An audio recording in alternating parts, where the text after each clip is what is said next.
Latifah, makan dulu nak. Panggil ibuku. Ya bu, sebentar. Jawabku segera membereskan peralatan. Di sekolah ada lomba 17 Agustus-tusan. Aku mengikuti lomba menggambar. Aku menggambar sebuah rumah besar berlantai 2. Namaku Nuraini Latifah, duduk di bangku kelas 10 SMA. Mimpiku suatu saat semoga bisa menjadi seorang arsitek.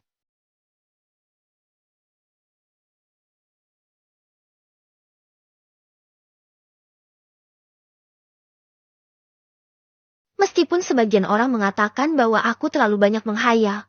Tak mengapa. Bukankah setiap orang berhak punya cita-cita? Sebab semua orang di mata Allah SWT itu sama. Makan dulu nak, nanti keburu maghrib gelap. Titah ibuku. Iya bu. Ini Iva mau makan. Wah, Mas Gilang tadi habis mancing ya? Tanyaku pada kakakku satu-satunya. Iya deh, dapat ikan gabus besar-besar. Lumayan buat lauk beberapa hari. Ayo makan. Titah kakakku.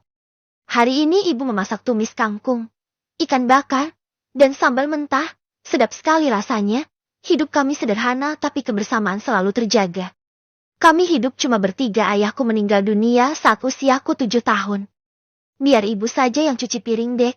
Kamu temani masmu menumbuk tepung beras. Titah ibuku. Baik bu. Jawabku. Aku ke teras belakang rumah bersama Mas Gilang. Ini tinggal diayak dek. Tadi pagi Mas sudah tumbuk sebagian, tinggal sebentar saja lagi, gula merahnya sudah Mas serutkan di dalam stoples. Ujar Mas Gilang. Baik Mas. Jawabku. Aku segera membawa tepung beras ke dalam mengolahnya menjadi adonan kue cincin bersama gula merah, lalu menutupnya dengan daun pisang. Esok pagi-pagi ibu yang akan menggoreng, aku akan membawanya ke sekolah sebagian ibu yang menjualnya. Jika malam hari tiba, kami hanya berkumpul di ruang tengah. Aku terbiasa mengerjakan tugas sekolah langsung saat pulang sekolah.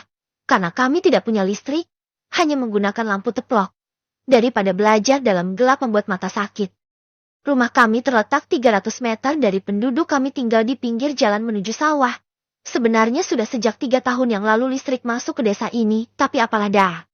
Kami tidak punya cukup uang untuk memasang listrik, apalagi harus membeli kabel panjang untuk sambungan sampai ke rumah.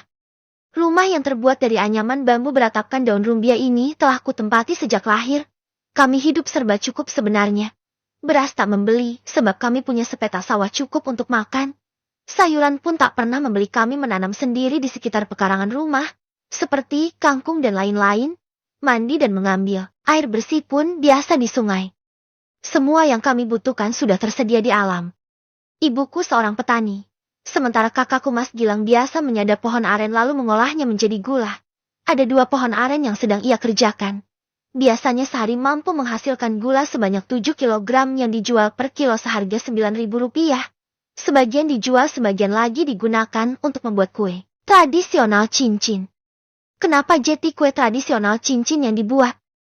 Sebab bahan pembuatannya tidak perlu dibeli. Cukup dibuat sendiri saja. Seperti tepung beras dan gula merah. Jadi cukup membeli minyak goreng saja untuk membuatnya. Kue cincin juga bisa disimpan selama 7 hari di suhu ruang awet tentunya.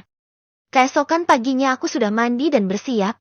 Jika subuh tiba setelah syalat biasanya Mas Gilang pergi menyadap aren. Dan aku pergi mandi ke sungai. Setelah itu kami akan pulang bersamaan. Bagiku Mas Gilang adalah sosok pengganti ayah. Beliaulah yang selama ini menjaga, membimbing dan melindungiku. Mas Gilang berumur 19 tahun ini. Seharusnya beliau sudah lulus sekolah SMA. Namun karena terbatasnya biaya kakakku hanya tamat SMP. Beliau memilih untuk bekerja membantu kebutuhan kami sehari-hari. Meskipun sebenarnya beliau sangat ingin sekolah lagi dan menjadi guru. Tetapi apalah dah, kami tak memiliki cukup uang. Aku pernah mengungkapkan jika aku ingin menjadi seorang arsitek. Beliau sangat mendukungku tentunya. Setiap hari beliau selalu menyisihkan uang dari hasil menjual gula aren. Terkadang beliau juga mendapat upah sebagai buruh untuk biaya kuliahku di kota nanti.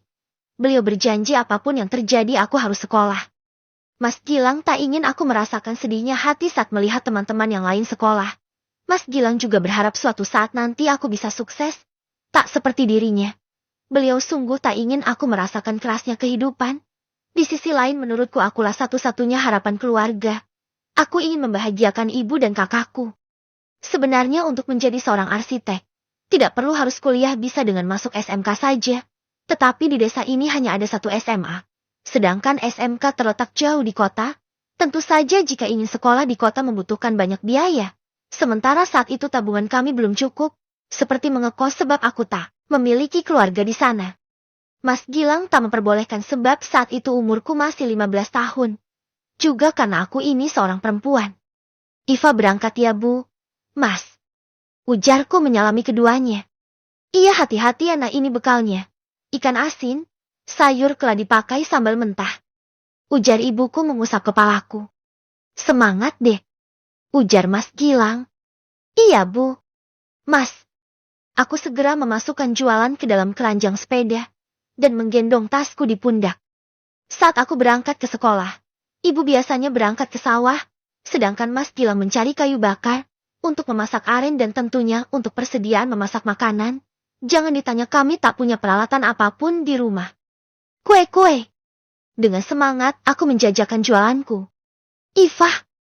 Panggil seorang ibu. Kue Bu. Ujarku menarik tuas standar sepedaku. Mau 20 nak? Ada keluarga ibu di rumah soalnya. Ujar beliau ramah. Ini Bu. Aku membungkus kueku. Ini nak uangnya.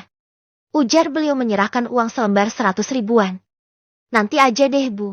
Iva gak ada kembalian baru laku soalnya. Baru ibu yang beli nanti aja pas pulang sekolah Iva kesini lagi. Jawabku tersenyum pada ibu langgananku ini. Gak usah kembaliannya buat Iva aja nak. Beliau mengelus kepalaku. Jangan Bu. Kebanyakan Iva gak enak ini. Jawabku menolak. Udah gak apa-apa. Ini rezeki untuk Iva jangan ditolak ya. Ujar beliau memasukkan uang ke dalam kantong jaketku. Sambil tersenyum ramah. Makasih banyak ya Bu. Jawabku tersenyum. Ku cium tangan beliau. Hati-hati ya. Ujar beliau berlalu. Iya Bu. Dengan semangat 45 aku mengayuh sepedaku menuju sekolah. Tak henti-hentinya aku mengucap hamdalah di sepanjang perjalanan. Bagiku uang 100 ribu itu sudah sangat banyak karena biasanya sehari aku hanya mendapat keuntungan paling banyak 35 ribu. Aku percaya bahwa usaha keras tak akan pernah menghiasi hasil. Bersambung. Kedua, ingin jadi arsitek. Assalamualaikum. Ujar Bu Ridah. Waalaikumsalam. Jawab kami serempak. Keluarkan bukunya buka halaman 34 kerjakan soal bagian B ya semua penjelasannya kan sudah kemarin. Barang siapa menyimak pasti bisa mengerjakan. Ujar Bu Ridah menjelaskan. Baik Bu. Jawab kami semua. Latifah aku ada bawa donat dari kota. Sepupuku beli di mal katanya nanti kita makan sama-sama ya. Ujar Nisa. Nisa ini adalah temanku yang paling baik. Ia berteman tanpa pilih-pilih menurutku. Iya mau deh boleh. Jawabku tersenyum. Kamu paham gak nomor 2 Fah? Tanya Nisa padaku. Sudah kok alhamdulillah. Jawabku lagi. Alhamdulillah biasanya kan kamu kesusahan kalau pakai rumus. Begini aku takut kamu gak mengerti aja kasihan kamu nanti gak istirahat lagi kayak waktu itu. Ujar Nisa. Alhamdulillah aku sudah giat belajar. Ya meskipun perlahan dan baru mengerti sedikit sih. Jawabku. Ya udah deh yuk kita kerjakan. Ujar Nisa aku mengangguk dan tersenyum. Di sekolah ini, aku bukanlah siswa yang paling pintar. Aku bukan juara 1 di kelas ini. Jika Nisa biasa masuk 10 besar di urutan ke-7 atau ke-5, aku tidak pernah sama sekali masuk peringkat. Mentok-mentok saat ulangan hanya lebih sedikit dari KKM. Tidak mengapa aku akan terus belajar dan belajar lagi. Aku yakin Allah selalu bersama orang-orang yang bersabar dan berusaha. Jam istirahat telah tiba. Aku tentu tidak pernah jajan di warung. Aku selalu membawa bekalku dari rumah. Nasi putih tumis kangkung dan ikan bakar sambal kemangi. Yang dibungkus dengan daun pisang bagiku sangat nikmat. Sambal cabai yang direbus dan diulek bersama daun kemangi. Sebagai pengganti bawang. Kami tidak selalu bisa membeli bawang, terkadang harga bawang bisa sangat mahal.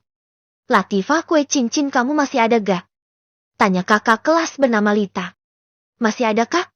Mau berapa? Ujarku tersenyum. Semua aja itu tinggal sedikit kan? Ujarnya mengambil sendiri sebab aku sedang makan. Terima kasih ya kak.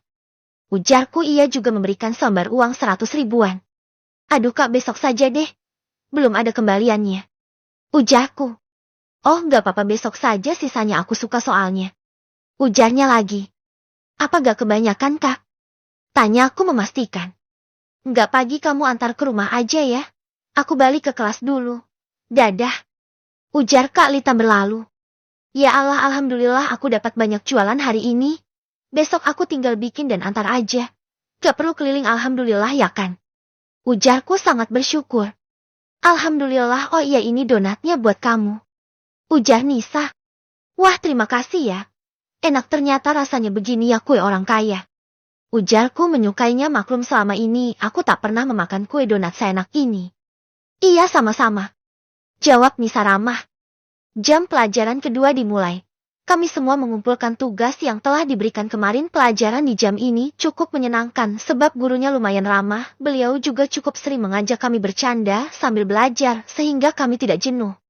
Sudah ada yang melakukan persiapan belum untuk lomba nanti, terutama yang ikut lomba menggambar? Tanya Bu Guru. Sudah Bu. Jawab kami semua serempak. Wah, bagus sekali. Ada yang sudah membawa gambarannya. Saya Bu. Ujarku mengangkat tangan. Saya Bu. Ujar temanku yang lain. Sebagian dari kami ada yang mengangkat tangan. Kami lalu disuruh maju ke depan satu persatu. Tibalah giliranku. Ini gambar saya sebuah rumah berlantai 2. Ujarku tersenyum. Coba ceritakan kenapa Latifah menggambar rumah. Tanya Bu Guru ramah. Suatu saat nanti Latifah ingin punya rumah seperti ini Bu. Ujarku dengan penuh semangat. Ahahaha. Aku malah ditertawakan oleh sebagian dari teman sekelasku. Sudah, jangan ada yang tertawa, temannya harus didukung dong. Ujar beliau menegur teman-teman yang tertawa. Mereka kemudian terdiam sambil menutup mulut dan berbisik satu sama lain. Latifah, cita-citanya apa nak? Coba cerita, ibu mau tahu. Bu Guru menatapku. Latifah pengen jadi arsitek Bu. Biar bisa bikinkan rumah yang layak untuk ibu sama Mas Gilang. Latifah juga pengen ke kota. Ujarku semangat bercerita. Ahahaha. Mereka kembali menertawakan aku, sampai Bu Guru memukul meja dengan penggaris, barulah mereka diam. Belajar yang rajin ya, insya Allah dengan usaha keras kamu bisa meraih cita-cita kamu. Itu termasuk membahagiakan orang tua, nak semangat. Ujar Bu Guru. Tak kuhiraukan perkataan mereka yang suka mengejekku karena sudah biasa. Oke, kita lanjutkan pelajarannya ya anak-anak. Pelajaran berlangsung hingga selesai. Saat jam pulang tiba, aku bergegas menuju area parkir sepeda. Bahagia rasanya hari ini bisa dapat uang lebih dari biasanya. Dan besok tidak perlu jualan keliling. Tak henti aku mengucap hamdalah. Aku mau jadi arsitek Bu. Biar bisa bangun rumah untuk ibuku dan masku yang sudah gak sekolah. Ahahaha. Nadila menirukan gayaku dengan mengejek dan menertawakanku. Ahahaha. Iya nih, ada yang tinggi banget mimpinya mau jadi arsitek tapi gak berkaca. Ahaha. Timpal Aira ikut tertawa. Memangnya cita-cita ingin menjadi arsitek itu salah ya? Tanyaku. Aku tak takut pada mereka, hanya saja aku tak ingin mencari masalah. Salahlah. Kamu masuk SMA jadi arsitek itu kan harusnya masuk SMK di kota. Mana bisa kamu jadi arsitek? Jawab Nadila pongah. Iya, kayak pintar aja matematika aja, gak bisa harus belajar susah payah dulu, tapi tetap gak bisa juga, hahaha. Timpal Aira. Kan bisa kuliah, lagi pula gambaranku selalu mendapat nilai yang bagus kok. Jawabku datar. Kamu mau kuliah? Hahaha, jangan terlalu banyak bermimpi, hidup kamu itu loh susah. Kamu saja sampai sekarang masih gak punya listrik, masih gak bisa nonton TV. Terus kamu juga gak punya HP kayak aku ini. Gak tahu kan berita yang ada di kota? Sahut Nadila. Iya, jadi arsitek itu harus bisa komputer. Kamu gak punya kan laptop, mana mampu kamu beli. Kalau cuma belajar di sekolah seminggu sekali sih, aku yakin kamu gak bakal ngerti. Ujar Aira. Dua anak ini memang sangat suka mengejekku, maklumlah mereka orang yang cukup punya, namun tidak begitu kaya sih. Seperti sepupu aku, dia sekolah di kota di SMK karena dia punya cita-cita mau kerja di kantor. Nah, kalau mendukung seperti itu sih gak apa, punya cita-cita ini sudah miskin belagu lagi. Timpal Nadila. Sudah selesai bicaranya. Kalau sudah aku pamit dulu ya. Ujarku mengayuh sepeda. Mereka hanya menatapku dengan wajah kesal, siapa suruh mengganggu. Aku sih masa bodoh terhadap mereka. Mendengarkan omongan mereka hanya membuang-buang waktu saja, lebih baik aku membantu Mas Gilang di rumah. Hidupku memang tertinggal jauh dari orang-orang. Tapi aku percaya suatu saat nanti dengan usaha kerasku, aku akan mengubah nasib keluarga. Allah selalu bersama mereka yang berusaha, bukan? Jadi aku harus semangat. Bersambung. Ketiga, Ingin punya TV. Assalamualaikum. Jawabku saat memasuki halaman rumah.